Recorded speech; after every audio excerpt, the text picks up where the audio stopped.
Hello and नमस्ते everyone. आज चाहिँ म रणहारको रिभ्यू गर्न गइरहेको छु। रणहार चाहिँ योगेश राजजीले लेख्नु भएको 2076 मा मदन पुरस्कार प्राप्त किताब हो। मलाई यो किताब चाहिँ पहिलेदेखि नै पढ्न मन थियो। The only reason I wanted to read this book was यो किताबले चाहिँ मदन पुरस्कार जितेको थियो एन्ड अभियसली मदन पुरस्कार जितेको किताब त पढ्नै पर्यो।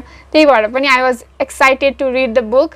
तर यदि तपाईले मेरो यो भिडियो हेर्नु भएको छ भने चाहिँ then you know that I am not used to buying books. त्यही भएर मैले कसैले बुक गिफ्ट गर्छ अर कतैबाट बुक पढ्ने मौका पाइन्छ होला भनेर कुरेर मात्र बसेको थिएँ। तर रिसेन्टली चाहिँ मैले एउटा नेपाली ई बुक एपको बारेमा थाहा पाएको थिएँ। त्यो एपको मैले रिभ्यू पनि गरेको छु। I will keep that link in the description box. त्यहाँनिर चाहिँ रणहारको पनि ई बुक किन्न पाइँदो रहेछ and I feel like price पनि एकदमै चिप थियो and why don't I just read from here भनेर I bought the book and I started reading. So मेरो एउटा सजेसन भनेको चाहिँ रणहार ई बुक फर्मेटमा पढ्दै नपढ्नु। If you want to read the book by the physical copy it is not that expensive. तर ebook फर्मेटमा चाहिँ नपढ्नु। Reading experience is going to be very bad. I will explain why later. First let's start the review.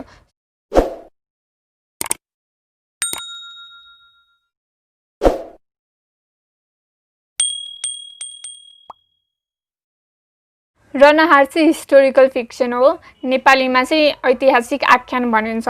यो चाहिँ भक्तपुरको राजा रणजित मल्ल र Bhaktapur city Bhaktapur दरबारसँग related कथा हो। अलिकति ब्याकग्राउन्ड इन्फर्मेसनको लागि चाहिँ हामी सबैले थाहा छ कि पृथ्वीनारायण शाहले चाहिँ नेपाल एकीकरण गरेका थिए र त्यो एकीकरण गर्ने प्रोसेसमा चाहिँ काठमाडौँ भ्यालीलाई जित्न अलि गाह्रो परेको थियो। पृथ्वीनारायण शाहले काठमाडौँ र पाटन दुवै जितिसकेपछि अन्त्यमा चाहिँ भक्तपुर दरबारलाई भक्तपुर राज्यलाई चाहिँ जितेका थिए। त्यही भक्तपुर राज्य भक्तपुर दरबार र त्यहाँका अन्तिम राजा रणजित मल्लको बारेमा यो किताब लेखिएको छ। यो किताबको स्टार्टिङ त्यो ओपनिङ चाहिँ कस्तो एक्साइटिङ छ क्या।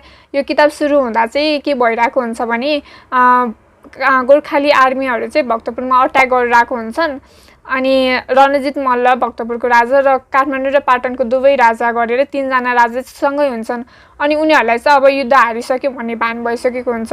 अब आत्मसमर्पण गर्नुपर्ने त्यो सिचुएसन चाहिँ सबैले बुझेका हुन्छन्। त्यही मोमेन्टमा चाहिँ पाटन र काठमाडौँको राजा दुवैलाई चाहिँ कस्तो रिस उठिरहेको हुन्छ। उनीहरूलाई हुन्छ नि दुःख लागिरहेको हुन्छ।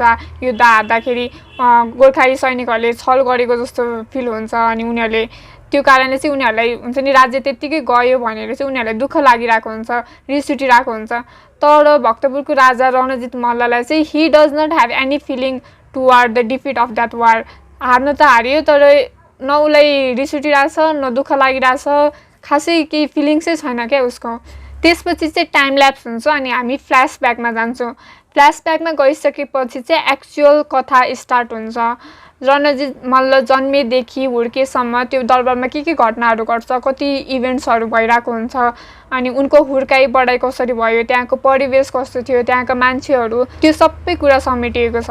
राइटरले चाहिँ यो सबै इभेन्टहरू समेटेर जुन हाम्रो भक्तपुरले युद्ध हारेको हिस्टोरिकल मोमेन्ट छ नि त्यो मोमेन्टलाई चाहिँ ती पास्ट इभेन्ट्सहरूले ती परिवेशहरूले चाहिँ कसरी इन्फ्लुएन्स गर्यो होला भनेर इन्टरप्रेट गर्ने चाहिँ रिडर्सलाई नै फ्रिडम दिनुभएको छ। मैले चाहिँ यो बुक 2 चोटि पढ्नु पऱ्यो। So the first time I read the book मैले खासै केही बुझेन। स्टोरीहरू ब्रोकन लागिरहेको थियो, इन्कम्प्लिट लागिरहेको थियो, कहाँबाट के भइरहेछ त्यो बुझिरहेको थिएन। त्यसपछि मैले सेकेन्ड चोटि पढेँ। सेकेन्ड टाइम पढ्दाखेरि द स्टोरी वाज स्टिल इन्कम्प्लिटै थियो। एउटा क्यारेक्टरको स्टोरी आउँछ अनि त्यो क्यारेक्टरको स्टोरी नसकिकन अर्को क्यारेक्टर इन्ट्रोड्युस भइरहेको थियो। सो सेकेन्ड टाइममा चाहिँ वाट आई रियलाइज इज यो बुकले चाहिँ यो जति पनि स्टोरीहरू छ, जति पनि इभेन्ट्सहरू मेन्सन गरेको छ त्यसको थ्रुबाट चाहिँ हामीलाई हिस्ट्रीलाई हेर्ने अलि एउटा डिफ्रेन्ट पर्सपेक्टिभ, एउटा छुट्टै एङ्गल चाहिँ क्रिएट गरेको छ। यो कथा चाहिँ भक्तपुर दरबार अनि भक्तपुर दरबारमा भएका पात्रहरू उनीहरूसँग रिलेटेड भए तापनि यसमा चाहिँ जुन हामीले दरबारको कथा भन्ने बित्तिकै एउटा ड्रामा एक्सपेक्ट गरेर हुन्छ नि त्यस्तो खालको ड्रामा चाहिँ यो किताबमा छैन। क्यारेक्टर्सहरूको internal thoughts, internal battle, internal conflict, psychological एस्पेक्टहरू त्यसको थ्रुबाट चाहिँ कथा प्रस्तुत गरिएको छ। पर्सनली मलाई चाहिँ यो किताबको लेन्थ एकदमै पर्फेक्ट लागेको थियो। कुनै पनि ठाउँमा यो कुरा चाहिँ अलि धेरै एक्सप्लेन गरेको भए हुन्थ्यो जस्तो भएको थिएन, कुनै पनि ठाउँमा यो कुरा चाहिँ पुगेन जस्तो पनि भएको थिएन। जति विषयवस्तु छ त्यो विषयवस्तुलाई केन्द्रमा राखेर कथा जति प्रस्तुत गरिएको छ अनि जति ल्याङ्ग्वेज युज भएको छ, जति पेजेसहरू युज भएको छ, this is like a perfect length भएको बुक, पर्फेक्ट पेजेसहरू भएको बुक। ल्याङ्ग्वेज एकदमै सिम्पल छ बुझ्नलाई अनि साहित्यिक एलिमेन्टहरू कस्तो राम्रो राम्रो छ अनि क्लिसेहरू रेयरली भेटिन्छ। The question is would I recommend the book? यदि तपाईँलाई हिस्ट्री कल्चरसँग रिलेटेड बुकहरू पढ्न मन छ भने चाहिँ, मन लाग्छ भने चाहिँ, then I definitely recommend this book. यो बुकमा त्यो कल्चरल पार्टहरू इज रियली ब्युटिफुल। त्यो कल्चरल पार्ट नै मेरो यो बुकमा सबैभन्दा फेभरेट पार्ट हो। जति पनि फेस्टिभल्सहरूको बारेमा भनिएको छ, 5 तले मन्दिर बनिरहेको हुन्छ, मूर्तिहरूको कलाकृति सबै कुराको बयान गरिरहेको हुन्छ। भक्तपुर इज लाइक हुन्छ नि कल्चरली एकदमै फ्लरिस्ट सिटी भनेर देखाएको छ। एन्ड कस्तो राम्रो छ क्या त्यो चोकहरू, एउटा चोकबाट अर्को चोकमा आउने एन्ड त्यो बुझ्दै नसक्ने त्यो बाटोहरू अनि जात्राहरूसँग रिलेटेड त्यो के भन्छ त्यसलाई, आई डोन्ट नो, किंवदन्ती हो कि के भन्छ, जात्राहरूसँग रिलेटेड कथाहरू, त्यो सबै कुरा चाहिँ कस्तो राम्रो लागेको थियो क्या। त्यो भक्तपुर त्यतिखेर भक्तपुरमा बसोबास गर्ने मान्छेहरूको डेली लाइभलीहुड त्यो सबै चाहिँ इट वाज सो ब्युटिफुल। त्यो कल्चरल पार्ट, त्यो पिपलहरू, they were just beautiful. So if you are interested in learning about culture, history and people, then I definitely recommend this book. तर यदि तपाईलाई एकदमै हुकिङ खालको स्टोरी चाहिएको छ, इन्टरटेनिङ टाइपको स्टोरी चाहिएको छ, इन्टरटेनमेन्टको लागि केही पढ्न खोजिराख्नु भएको छ भने चाहिँ I don't recommend this book to you. So मैले अघि यो बुक चाहिँ ई बुक फर्मेटमा नपढ्नु भनेको थिएँ।